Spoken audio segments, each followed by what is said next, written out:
বন্ধুরা, ঘরে আয়, উন্নতি, সুখ শান্তির জন্য এই উপায় বা ক্রিয়াটি করতে পারেন। পরিবারের কোনো সদস্য বারবার অসুস্থ হয়ে পড়লে বা পরিবারের নিত্য কলহ অশান্তি লেগে থাকলে তাহলেও এই কাজটি আপনারা করতে পারেন। এবং আপনি যদি আপনার বাড়িতে নেতিবাচক শক্তির অনুভব করছেন তাহলেও আপনি এই উপায় বা ক্রিয়াটি করতে পারেন। আর এই উপায় বা ক্রিয়াটি করার জন্য আপনাদেরকে নিতে হবে লবঙ্গ। হ্যাঁ বন্ধুরা, জ্যোতিষ শাস্ত্র মতে লবঙ্গর গুরুত্ব ও মাহাত্ম্য অনেক অনেক গুণ বেশি। বন্ধুরা, লবঙ্গ যেমন রান্না বান্নার কাজে স্বাদ বাড়াতেও সাহায্য করে থাকে, ঠিক তেমনই এই লবঙ্গ জ্যোতিষ ও তন্ত্র শাস্ত্রেও প্রচুর পরিমাণে কাজে লেগে থাকে। এটি নানান প্রকার নেগেটিভ এনার্জিকে দূরে সরিয়ে দেয়। বন্ধুরা, লবঙ্গ এক প্রকার এক গাছের ফুল, যে ফুলটি সদা সর্বদাই সর্বপ্রকার আপদ বিপদ থেকে কোনো ব্যক্তিকে রক্ষা করতে পারে। বন্ধুরা, 7টা 8টা কিংবা 9টি লবঙ্গ আপনার জীবনে এমন ভাবে নেতিবাচক শক্তিকে সরিয়ে ফেলবে এবং আপনার জীবনে নিয়ে আসবে প্রচুর অর্থ। হ্যাঁ বন্ধুরা, এছাড়াও আপনি সদা সর্বদাই একটা পজিটিভ এনার্জি ফিল করবেন। বন্ধুরা, হিন্দু ধর্মে পূজা অর্চনায় এই লবঙ্গের ব্যবহারও লক্ষ্য করা যায়। জ্যোতিষশাস্ত্র ও তন্ত্রবিদ্যায় প্রথম স্থান নিয়ে রেখেছে এই লবঙ্গ। লবঙ্গ কার্যই সদা সর্বদাই সাকসেস পাওয়া যায়, কারণ লবঙ্গ পরিবেশের সাথে সাথে আমাদের জীবনে এমন একটি প্রধান জিনিস যা আমরা প্রচুর অর্থ ব্যয় করেও এর মতো ভালো জিনিস পাবো না। হ্যাঁ বন্ধুরা, আমরা বহু চেষ্টা করলেও লবঙ্গের এই টোটকা বা উপায় আপনি কোথাও পাবেন না। বন্ধুরা, আপনাদেরকে এমন কিছু সংখ্যায় লবঙ্গ নিতে হবে এবং এমন কিছু কার্য আপনাদেরকে করতে হবে যার ফলে আপনার জীবনে থাকা সর্বপ্রকার দুঃখ, কষ্ট, দারিদ্রতার নাশ হয়ে যাবে। বন্ধুরা, এই মাসে যে বিশেষ তিথি চলছে, যেমন একাদশী, অমাবস্যা, পূর্ণিমা, এছাড়াও নানান শুভ দিন তো এই মাসে লেগেই রয়েছে। এই সমস্ত শুভ দিনে কিংবা একাদশী, পূর্ণিমা, অমাবস্যা এছাড়াও যে কোনো গ্রহণেও আপনারা এই কাজটি করতে পারেন। এছাড়াও বছরের যে কোনো বৃহস্পতিবার দিন আপনারা এই কাজটি করতে পারেন। আর আপনারা যদি এই উপায় বা ক্রিয়াটি একবার করে ফেলতে পারেন তাহলে আপনার অর্থভাগ্যের উদয় হবে। হ্যাঁ বন্ধুরা, এই উপায়টি করার ফলে আপনার জীবনে সদা সর্বদাই মঙ্গল হবে। যাই হোক বন্ধুরা, মা লক্ষ্মী হলেন ধনধান্যের দেবী। মা ধনলক্ষ্মী হলেও অর্থ, উন্নতি, আয়, ইনকাম, ভাগ্য ও সম্পত্তির দেবী। বন্ধুরা, মা লক্ষ্মীর 8টি রূপ রয়েছে, আর 8টি রূপে মা লক্ষ্মীকে পূজা করা হয় 8টি নিয়মে, 8 রকম ভাবে। কিন্তু প্রত্যেকটি গৃহস্থ বাড়িতে মা লক্ষ্মীর 2টি রূপকে সদা সর্বদাই পূজা করা হয়। একটি হলো মাতা ধনলক্ষ্মী আর একটি হলো মা কোজাগরী লক্ষ্মী, যিনি ধনধান্যে, সুখ শান্তিতে গৃহে ভরিয়ে তুলতে পারে, আর তিনি হলেন ধনলক্ষ্মী। আর যিনি খাদ্য শস্যের দেবী, তিনি হলেন কোজাগরী লক্ষ্মী। তাই প্রত্যেকটা গৃহস্থে এই 2 লক্ষ্মীর পূজা বেশি দেখা যায়। এছাড়াও বহু লক্ষ্মী দেবী রয়েছেন যে 8টি রূপে কোনো না কোনো সময়, এছাড়াও কারোর না কারোর গৃহে দেখা যায় মা লক্ষ্মীর 8টি রূপে পূজাও করা হয়। বন্ধুরা, মা লক্ষ্মী এমন একজন দেবী, তিনি অত্যন্ত চঞ্চলা, কারণ তিনি এক জায়গায় কোনোদিনও থাকতে পছন্দ করেন না। কিন্তু আপনারা যদি মা লক্ষ্মীকে গৃহে স্থিত করে রাখতে চান তাহলে আপনাকে প্রায় কিছু না কিছু উপায় বা টোটকার অবলম্বন করতে হবে। এর ফলে মা লক্ষ্মী অতি প্রসন্ন হয়ে সেই গৃহেই সর্বদায়ের জন্য থেকে যাবে। বন্ধুরা, মা লক্ষ্মী পরিষ্কার পরিচ্ছন্নতা পছন্দ করেন, তাই গৃহকেই সদা সর্বদাই আপনারা চেষ্টা করবেন সুন্দর, পরিষ্কার, পরিচ্ছন্ন পরিবেশ করে তোলার। বন্ধুরা, যদি আপনাদের জন্মছকে গুরু গ্রহ ডিস্টার্ব থাকে বা খারাপ অবস্থায় থাকে তাহলে আপনাদের জীবনে দুঃখ, কষ্ট, অশান্তি, ঝুট ঝামেলা পরিবারে লেগেই থাকবে। যেমন ধরুন, আপনাদের দাম্পত্য জীবনে খুব একটা সুখের মুখ দেখতে পাবেন না যদি গুরু গ্রহ আপনাদের জন্মছকে ডিস্টার্ব থাকে। বন্ধুরা, এছাড়াও যদি আপনার পরিবারের মধ্যে মতভেদ লেগেই থাকবে, দারিদ্রতা আপনাদের পিছু ছাড়বে না, স্বামী স্ত্রীর মধ্যে দূরত্বের সৃষ্টি হবে, অর্থ কখনোই সঞ্চয় করতে পারবেন না, কর্মক্ষেত্রে আপনাদের বিভিন্ন ধরনের বাধার সৃষ্টি হবে, আপনি যেখানেই কর্ম করুন না কেন সেখানে খুব একটা সম্মান পাবেন না, ইত্যাদি এই সকল সমস্যাগুলি আপনাদের জীবনে দেখা দিতে পারে। আর যদি আপনারা এই গ্রহকে সন্তুষ্ট করতে পারেন, আপনার জন্ম ছকেই সঠিক স্থানে রাখতে পারেন, তাহলে আপনাদের এই প্রকার সমস্যার সমাধান হয়ে যাবে। তাই আজ আমি আপনাদেরকে এমন বিশেষ কয়েকটি কাজের কথা বলবো, যার মাধ্যমে আপনারা কিন্তু বৃহস্পতি দেবকে সন্তুষ্ট রাখতে পারবেন। সুপ্রিয় দর্শক বন্ধুরা, এমন বিশেষ কিছু কিছু কাজ রয়েছে যা আপনারা এই দিন ভুল করেও করবেন না, এবং এমন বিশেষ কিছু কিছু নিয়ম আছে যা এই দিন অতি অবশ্যই করবেন, যার ফলে বৃহস্পতি দেব আপনার প্রতি সন্তুষ্ট হবে। বন্ধুরা, এই দিন বৃহস্পতি দেব বা পরমেশ্বর ভগবান শ্রী হরি বিষ্ণু আমরা পুজো আরাধনা করে থাকি, কিন্তু সর্বপ্রথম আমি আপনাদেরকে যে কথাটি বলবো, কোন কোন কাজগুলি আপনাদের ভুল করেও করা উচিত নয় এবং কেন করা উচিত নয় সেই সম্পর্কে আমি বিস্তারিত আপনাদেরকে জানিয়ে দেব। দেখুন বন্ধুরা, মহিলাদের জন্মকুণ্ডলিতে বৃহস্পতি গ্রহ স্বামী এবং সন্তানের কারো গ্রহ হিসাবে কাজ করে। সেক্ষেত্রে দাম্পত্য জীবনে যাতে সুখের হয়, সেক্ষেত্রে বৃহস্পতি দেবের কৃপা দৃষ্টি আপনাদের কিন্তু প্রয়োজন। বন্ধুরা, এর থেকে প্রমাণিত হয় যে গুরু গ্রহ স্বামী এবং সন্তানের দুজনেরই জীবনে কিন্তু প্রভাব ফেলে। তাই বন্ধুরা, আপনারা যদি বৃহস্পতিবার দিন এমন কিছু কিছু কাজ করে থাকেন যেগুলি মোটেও করা উচিত নয়, সেক্ষেত্রে আপনাদের স্বামী সন্তানের আয়ুর ওপর খারাপ প্রভাব ফেলবে এবং স্বামী সন্তানের সম্পর্ক ভালো থাকবে না। তাই প্রত্যেক মহিলারা এই দিন চুলে ভুল করেও সাবান শ্যাম্পু দেবেন না। এছাড়াও এই দিন চুল নখ দাড়ি ভুল করেও কাটবেন না।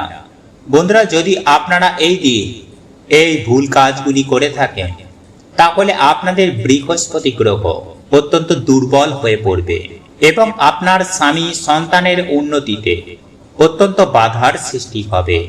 বিশেষ করে মহিলারা এই কথাগুলির ওপর খেয়াল রাখবেন। একই সঙ্গে পুরুষেরাও এই দিন চুল দাড়ি নখ কাটবে না। বন্ধুরা, যদি শাস্ত্র মতে আপনারা জানতে চান যে এগুলিকে কেন বারণ করা হয়, তাহলে একটু সংক্ষিপ্তভাবে আলোচনা করলে আপনারা নিজেরাই বুঝতে পারবেন। দেখুন বন্ধুরা, শাস্ত্র মতে গুরু গ্রহকে জীবনচক্রের মূল আধার বলে গণ্য করা হয়েছে। বন্ধুরা, এই গুরু গ্রহ আমাদের আয়ুর সাথে সম্পর্কিত রয়েছে। যদি আপনারা এই দিনে চুল নখ দাড়ি ইত্যাদি কেটে থাকেন, অর্থাৎ আপনারা যদি এই ক্ষরণ ক্রিয়া করে থাকেন, তাহলে কিন্তু আপনাদের জীবনে অত্যন্ত হারে নেগেটিভ এনার্জি বৃদ্ধি পাবে এবং আপনাদের আয়ুর ঘাটতি হবে। তাই এই ভুল কাজ আপনারা কিন্তু এই দিন কখনোই করবেন না। বন্ধুরা, অনেকেই আছে যারা এই দিনে উপোস করে থাকে, কিন্তু বন্ধুরা, উপোস করলে এই সব কাজগুলি করা উচিত নয়। এক্ষেত্রে আমি আপনাদেরকে জানিয়ে রাখি যে যারা উপোস করেন বা যারা মা লক্ষ্মীর এবং পরমেশ্বর ভগবান শ্রী হরি বিষ্ণুর পুজো আরাধনা করেন, তারা যদি উপোস করেন, তারা তো এমনিতেই নিরামিষ আহার গ্রহণ করেন, এই সব কাজগুলি করেন না। কিন্তু যারা এই সব কাজগুলি করেন না, তারা ভাবে আমরা সবই পারি করতে, কিন্তু এটা অত্যন্ত ভুল। বন্ধুরা, এই দিন বাড়ির মহিলারা এবং পুরুষেরা কারোরই কিন্তু এই কাজগুলি করা উচিত নয়। বন্ধুরা, যদি আপনারা আপনাদের জীবনে সুখ শান্তি সমৃদ্ধি পেতে চান, তাহলে কিন্তু এই দিন চুল দাড়ি নখ মহিলা এবং পুরুষ উভয়ই কিন্তু কাটবেন না। আর এই বিষয়টি অতি অবশ্যই মাথায় রাখবেন। বন্ধুরা, দ্বিতীয়ত যে কাজটি এই দিন মোটেও করা উচিত নয়, তা হলো ভুল করেও আপনারা এই দিন জামা কাপড় কাচবেন না। হ্যাঁ বন্ধুরা, যদি আপনারা এই দিনে ভুলবশত এই কাজ করে থাকেন, তাহলে আপনাদের বাড়িতে যে ছোট বাচ্চারা রয়েছে তাদের পড়াশোনার ওপর খুব খারাপ প্রভাব পড়ে এবং বাড়ির মাঙ্গলিক কাজে বিভিন্ন ধরনের বাধার সৃষ্টি হয়। বন্ধুরা, এছাড়াও এই দিন আপনাদের বাড়ি ঘর দুয়ারে ঝুল ছাড়া কোনো প্রকারের কাজ ভুলেও করবেন না।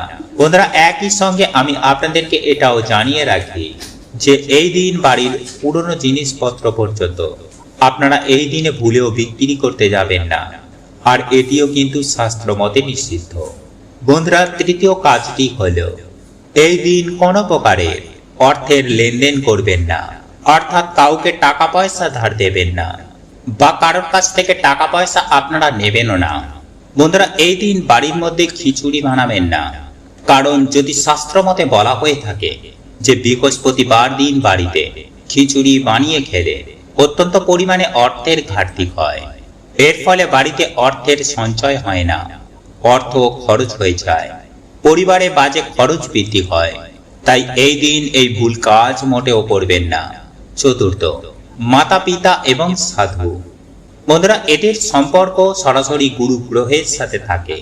এই গ্রহ এনাদের প্রতিনিধিত্ব করে। তাই এই দিন আপনারা নিজেদের গুরুজনদের, মাতা পিতা বলুন বা সাধু সন্ন্যাসী বা মহারাজ, আপনারা কিন্তু এইসব মানুষদের ভুল করেও কোনো রকমের কোনো কটূক্তি কথা বলবেন না, ভুল আচরণ করবেন না, কারণ সত্যি বলতে এনারাই হলো প্রকৃত গুরু। বন্ধুরা, পঞ্চম যে বিষয়টির কথা বলবো তা হলো, বন্ধুরা, আপনারা যদি চান আপনাদের জীবনে সুখ শান্তি সমৃদ্ধির আগমন ঘটুক, তাহলে এই দিন আপনারা সকাল সকাল ঘুম থেকে উঠে স্নানাদি সেরে ভগবান শ্রী হরি বিষ্ণুর পুজো আরাধনা অবশ্যই করবেন। একই সঙ্গে কলা গাছের পুজো করুন। বন্ধুরা, কলা গাছে প্রতিনিয়ত জল অর্পণ করলে এবং সেই জলে সামান্য হলুদ মিশিয়ে দিলে সেই জল কলা গাছের গোড়ায় অর্পিত করুন এবং সন্ধ্যার সময় একটি শুদ্ধ গাওয়া ঘিয়ের প্রদীপ কলা গাছের সামনে প্রজ্বলিত করুন। বন্ধুরা, এই কাজ যদি আপনারা এই দিন করতে পারেন, তাহলে বৃহস্পতি গ্রহের সঙ্গে সম্পর্কিত যে কোনো সমস্যা যা আপনাদের জীবনে বারংবার আসছে, সেখান থেকে কিন্তু খুব সহজেই আপনারা রেহাই পাবেন। এছাড়াও বন্ধুরা, এই দিন আপনারা শ্রী হরির সহস্র নাম এবং মা লক্ষ্মীর 8টি রূপের নাম স্মরণ করবেন। এবং একই সঙ্গে আমি একটি মন্ত্র আপনাদেরকে জানিয়ে রাখি, যা এই দিন আপনারা যখন লক্ষ্মী নারায়ণের পুজো আরাধনা করবেন, তখন এই মন্ত্রটি কিন্তু আপনারা অন্ততপক্ষে 21 বার উচ্চারণ করবেন। আর এই মন্ত্রটি হলো ওম নমো ভগবতে বাসুদেবায় নমঃ, ওম নমো ভগবতে বাসুদেবায় নমঃ। এবং আপনারা এটিও করতে পারেন ওম গুরুবে নমঃ, ওম গুরুবে নমঃ, ওম গুরুবে নমঃ। বন্ধুরা, আপনারা এই মন্ত্রটিও 21 বার জপ করতে পারেন। বন্ধুরা, এই মন্ত্রটি পাঠ করলে জীবনে থাকা সমস্ত প্রকারে দুঃখ কষ্ট বাধা বিপত্তি নাশ হয়ে যায়।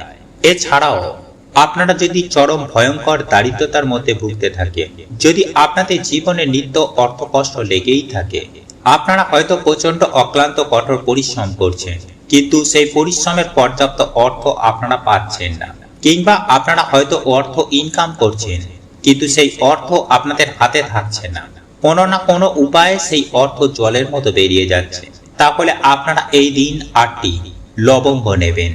তবে লবঙ্গগুলি নেওয়ার সময় অবশ্যই ভালো করে দেখে নেবেন যেন সেই লবঙ্গগুলি একদম নিখুঁত হয়। অর্থাৎ আমি আপনাদেরকে এটাই বলতে চাইছি যে আপনারা যে লবঙ্গগুলি নেবেন, সেই লবঙ্গগুলির ফুলগুলি যেন নিখুঁত থাকে।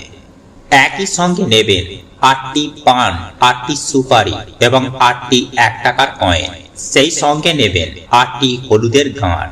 বন্ধুরা, এই জিনিসগুলি আপনারা নেওয়ার পর আপনাদেরকে স্ক্রিনে একটি আমি মন্ত্র লিখে দিলাম, এই মন্ত্রটি জপ করবেন এবং একটি পান নেবেন এবং ওই পানের ওপর একটি সুপারি, একটি 1 টাকার কয়েন, হলুদের গাঁট এবং একটি লবঙ্গ রাখবেন।